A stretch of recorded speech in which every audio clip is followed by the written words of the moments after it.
안녕하세요. 부동산 전문 변호사 법률사무소 정금의 박순배 변호사입니다. 자, 이번에는 공인중개사 자격을 갖추지 못한 사람에게 부동산 중개를 맡겼다가 거액의 중개 수수료를 뜯긴 40대 의뢰인의 이야기를 듣고 공인중개사법으로 고소하여 2년 8개월 만에 검사의 구약식 기소 결정을 이끌어 무자격 브로커를 참교육시킨 승소 사례를 알려드릴게요.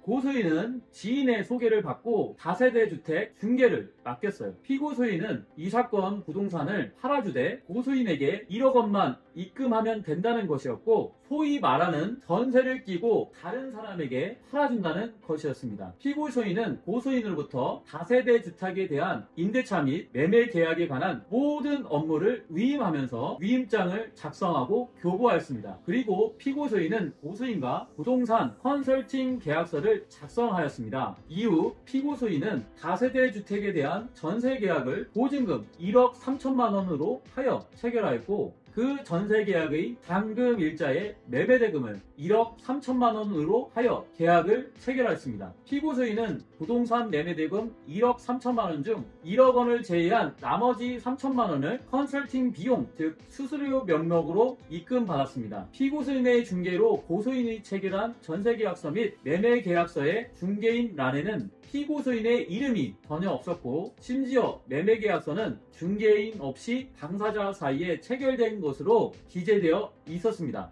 여기서 첫 번째 질문, 그렇다면 피고소인의 행위가 공인중개사법 위반에 해당할까요? 공인중개사법은 제2조 제2호에서 중개업이란 타인의 의뢰에 의하여 일정한 수수료를 받고 중개를 업으로 하는 것을 말한다고 규정하고 있고, 여기서 중개를 업으로 한다고 함은 영업으로서 중개를 하는 것을 말하며, 중개를 영업으로 하는지 여부는 중개 행위의 목적이나 규모, 횟수, 기간, 태양 등 여러 사정에 비추어 사회 통념에 따라 판단하여야 할 것이고, 반복 계속하여 중개 행위를 한 것은 물론 비록 단 한 번의 행위라고 하더라도 반복 계속할 의사로 중개 행위를 하였다면 여기에 해당합니다. 이와 관련하여 국토교통부 역시 공인중개사법이 규정하고 있는 중개라 함은 중개 대상물에 대하여 거래 당사자 간의 매매, 교환, 임대차, 기타 권리의 득실 변경에 관한 행위를 알선하는 것을 의미하며, 중개 보수는 중개에 대한 대가로서 중개 의뢰인으로부터 받는 보수를 말합니다. 중개 행위를 넘어선 부동산 컨설팅 업무만을 수행한 대가로서의 컨설팅 수수료는 공인중개사법 제32조의 규정에 의한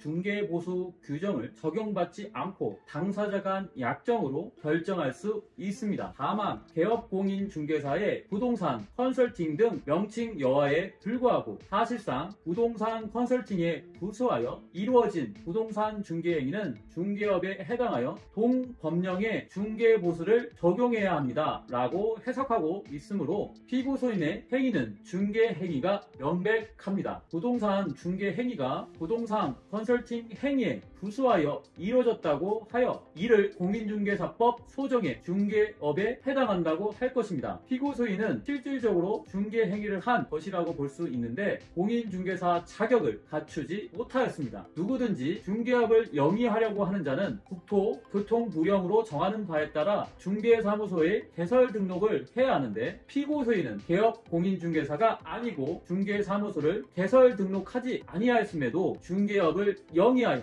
공인중개사법을 위반한 것입니다. 검사는 피고소인에 대하여 공인중개사법 제48조 제1호 그리고 제9조를 위반하였다고 보아 구약식 기소 결정을 하였습니다. 두 번째 질문, 공인중개사 자격이 없는 피고소인이 중개사무소 개설 등록을 하지 아니한 채 부동산 중개업을 하면서 체결한 중개수수료 지급약정은 유효할까요? 그렇지 않습니다. 대법원은 그 지급약정의 효력을 제한하는 공인중개사법은 강행법규에 해당하여 무효라고 보고 있습니다. 그렇다면 마지막 질문, 그 지급약정에 기하여 지급한 수수료는 부당이득금으로서 피고소인에게 반환을 청구할 수 있을까요? 그 지급약정에 기하여 지급한 수수료는 불법 원인급여에 해당한다고 보기 어렵습니다. 따라서 피고소인은 고소인에게 그 지급받은 수수료를 부당 부당이득금으로 반환하여야 할 것입니다. 지금까지의 내용을 정리해 드리자면, 첫째, 공인중개사 자격이 없는 자의 중개행위는 컨설팅 계약에 부수하여 이루어졌다고 하더라도 공인중개사법의 중개행위에 해당합니다. 따라서 그러한 중개행위를 하려면 공인중개사 자격을 취득하고 중개소를 등록해야 하며, 그렇지 않은 경우에는 공인중개사법 위반행위에 해당합니다.